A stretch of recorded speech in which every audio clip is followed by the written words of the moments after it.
જય શ્રી કૃષ્ણ. આજે સવારના કોઈકનો મોબાઈલની ઉપર કોઈકનો લિખિત સંદેશો આવ્યો. એમાં લખ્યું જય એસ કે. મને તો કંઈ ખબર ન પડી. કીધું આ જય એસ કે શું હશે? અરે કોઈક આપણી જોડે કંઈક કે છે, આપણને કંઈક કે છે, અને આપણે આમાં ખબર નથી પડતી. આપણે તો સૌ બધું છીએ.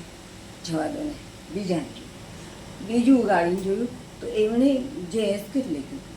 મેં કીધું હા વળી નવું આજે કંઈક નવું આવે છે. જે એસ કે શું હશે? એનું શોર્ટ ફોર્મ હશે. પણ આ બીજું જે એસ કે નીકળ્યું ને એની પડખે આમ હાથની આમ ઇમોજી હતી, નમનની ઇમોજી હતી. એટલે મને કંઈક થોડી ખબર પડી, કંઈક જ્ઞાન થયું કે આ જે એસ કે એટલે જય શ્રી કૃષ્ણ હશે.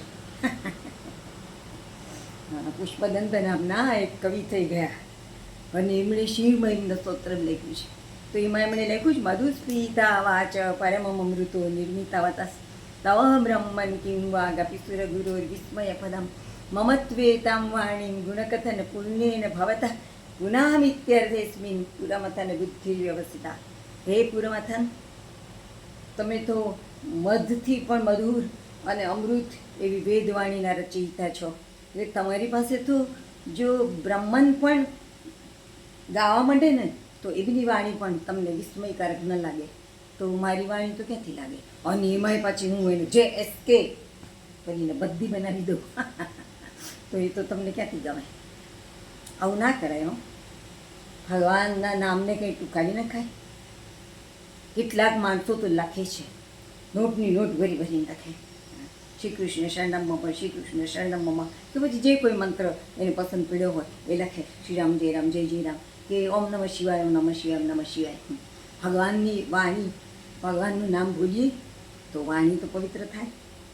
મનથી એમને સ્મરણ કરીએ તો મન પણ પવિત્ર થાય. અને પાછું હાથથી લખતા જઈએ તો હાથ તો પવિત્ર થાય. આ માણસો ત્રણ વાણાને પવિત્ર બનાવે છે, મનને, વાણીને અને હાથને. અને આપણને એ વાણી બોલતા કંટાળો આવે છે કે આપણે જે એસ કે કરી નાખીએ છીએ. કોઈને નહીં ને ભગવાનની વાતને ટૂંકાવી નાખીએ, ભગવાનના નામને ટૂંકાવી નાખીએ. એ આપણને ટૂંકાવી નાખશે, આપણી નામનાને ટૂંકાવી નાખશે, આપણી જીવાદોરીને ટૂંકાવી નાખશે, આપણા પગારને ટૂંકાવી નાખશે. અને કાંઈ કોઈ વસ્તુને ના ટૂંકાવી નાખે તો પણ ભગવાનના નામને આપણે ટૂંકાવી નાખીએ જરાય શોભાસ્પદ નથી.